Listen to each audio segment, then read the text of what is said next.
Hey everyone, I'm Sison, and today we're doing a quick unboxing of the new Sony DSC-RX10. This was announced alongside the A7 and the A7R, and it sits in between the Sony RX100 Mark II and the RX1. Just to give you a quick rundown of its main features, it does have that famous 1-inch sensor that's currently in the RX100 Mark II, and it does have a Carl Zeiss 24 to 200mm f2.8 constant aperture. So if you're expecting some really high quality images coming out of this camera, you won't be disappointed. A few other things is it does have weather seals to protect it from dust and moisture, and it does have the new Bions X processor from Sony, so we can expect some very high quality images and videos as well. Without further ado, let's just go ahead and see what's in this box, and at the end of the video I'll give you my first impressions of this camera. So here's what the box actually looks like. On the front we have the image of the Sony DSC-RX10. Turning it around, you have some of its main features, and on the back here we have a list of the supplied accessories, and on the other side we have the optional accessories.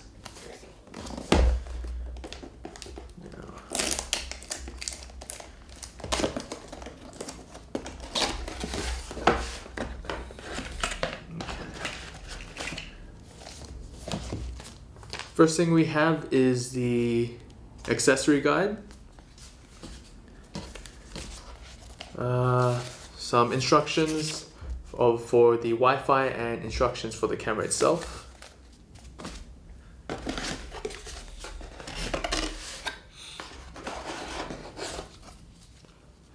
A very nice looking RX10 strap.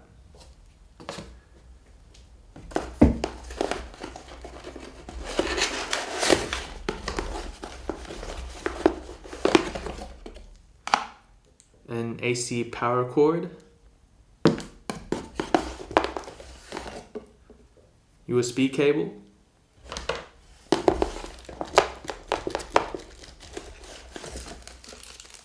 A W-type battery, which is rated to give you about 470 shots per charge.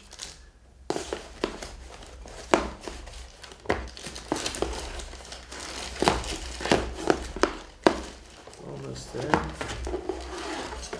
And we have the charger as well.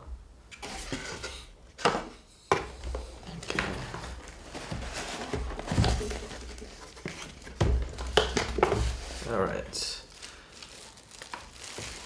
and here is the camera, and with this camera you do get a lens hood, and here is the RX10 itself. Okay, so just to give you a quick tour of the lens, you can see it's a Carl Zeiss Vario Sonar T-Star, and it is a 2.8 aperture, and it does take a 62mm filter thread. On the top here we have an aperture ring. So at the moment it's a silent aperture ring, but on the bottom there's a little switch here. You can make that click just like that. But if you wanted to, if you're shooting video, it's going to be very handy if you turn off that clicking sound, so it does make it a silent aperture ring. On the side here we have an NFC logo, so if you have a smartphone or a tablet, you can instantly connect it just by tapping it on the side of the camera. Sorry iPhone users, Apple hasn't included NFC in their phone for some strange reason. Over here you have a SD card slot. On the back here we have the button layout. And this is also a 3-inch tilting LCD screen. This is an electronic viewfinder. It's not as good as the viewfinders found in the A99 or the A77, but it does a pretty good job.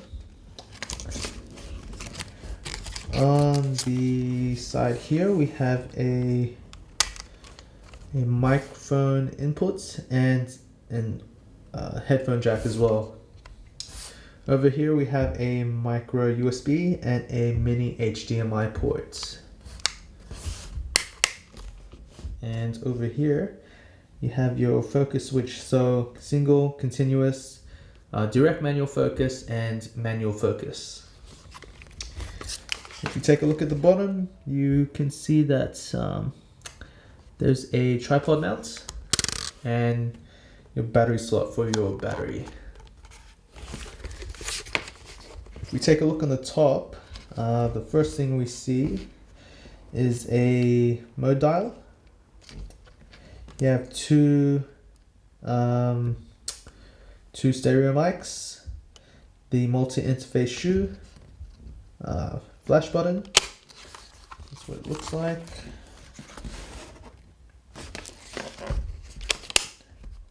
A light for the LCD screen, and of course the LCD screen itself, which is very unique for this type of camera. This camera itself is really unique actually. And you do have an exposure compensation dial, custom button on and off, shutter button, and your rocker switch right here. And yeah, that's basically a quick tour of the camera itself. So that was my unboxing of the Sony DSC-RX10. I hope you enjoyed that, and to give you my first impressions of the camera, the first thing I do have to mention is the build quality. It feels very strong, very premium, and very durable as well. Especially with the grip, it fits very comfortably in my hand, and with that extra thumb rest on the back, it just adds that extra reassurance, and I can actually picture myself holding this for long periods of time. One thing that I would want to mention is that it is a bit front heavy, so if I hold it straight on, you can actually feel the weight of the lens bringing the camera down a bit, but that's totally understandable because it is a high quality lens, and of course it is a constant f2.8 aperture. One thing that I do like about this lens though is that it is a aperture ring. You do have an aperture ring, so if you want to change your aperture, you can easily do so by just turning this part of the lens. But if you wanted to change it in video, you could still do that by just turning it off, and it becomes a silent aperture ring when you're filming video. So that's gonna be very useful.